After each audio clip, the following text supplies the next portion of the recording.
All right, Marvels, I am back with another problem of solving a trig equation. What I notice different about this equation from the other ones is that it's equal to 0 already. And then the main thing is this squared. So when you see a trig function squared, that means like sine squared of x. This is kind of like an x squared term in a quadratic. And I'm actually going to take the opportunity to substitute a variable in for sine of x just so that I don't get confused. So I'm going to say let g equal the sine of x. Because I'm making this declaration, I can now write the equation using g instead of sine of x. So it'll be 2 times g squared minus 1 equals 0. And when I see this, if I was going to solve this equation, I would first add 1 to both sides.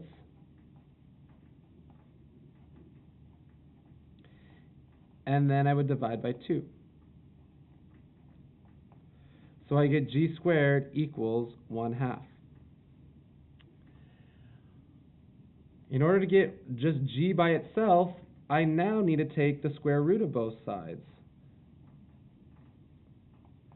Now remember, when you take the square root, there are two possible solutions here. Because if I am multiplying g times g, and I'm getting positive 1/2, it could be positive square root of 1/2 or negative square root of 1/2. That is something that you need to remember from Algebra 2, and as we're doing these problems, that's going to be incredibly important to make sure that you have all of your solutions.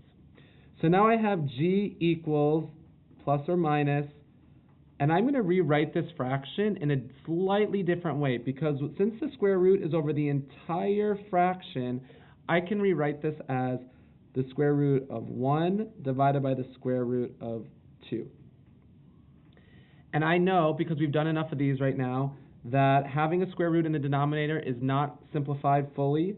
So I'm going to multiply times radical 2 over radical 2, the fancy one. And when I multiply this through, it's going to be plus or minus.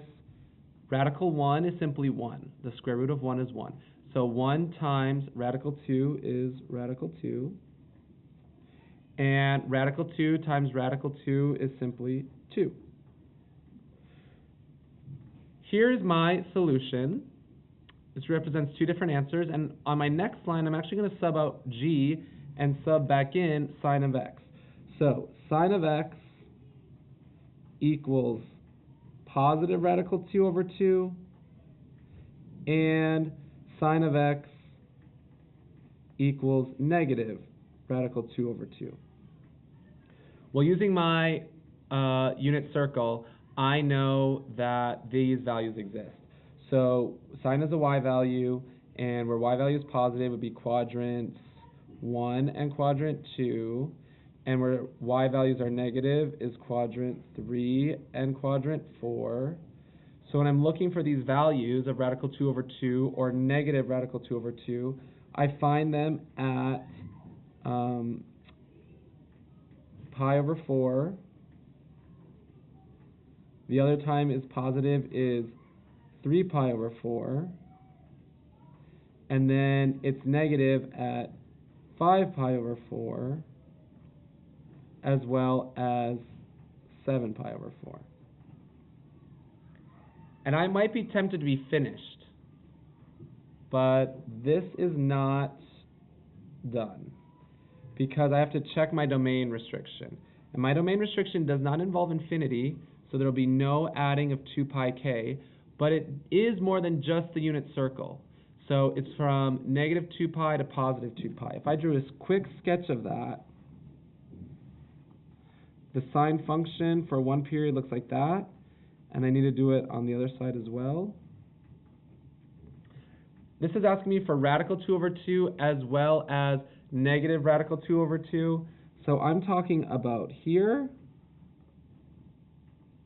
and here.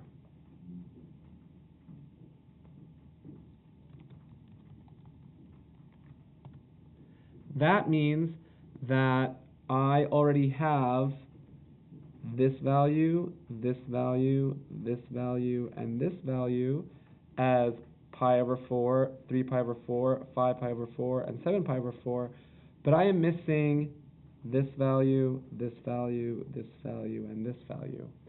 And because of this example, those are just simply the negative values that I already have. So in addition to pi over 4, 3 pi over 4, 5 pi over 4, and 7 pi over 4, I'm also going to include negative pi over 4, that's here, negative 3 pi over 4, that's here, negative 5 pi over 4, that's there, and finally negative 7 pi over 4, that's there. So in total, this problem has 8 solutions, and if you plug any of those up into here, square the sign, multiply times 2 and subtract 1, you're going to get 0. If there's anything that you were a little bit confused about, please bring those questions to class. Thanks for watching, and I'll see you next time.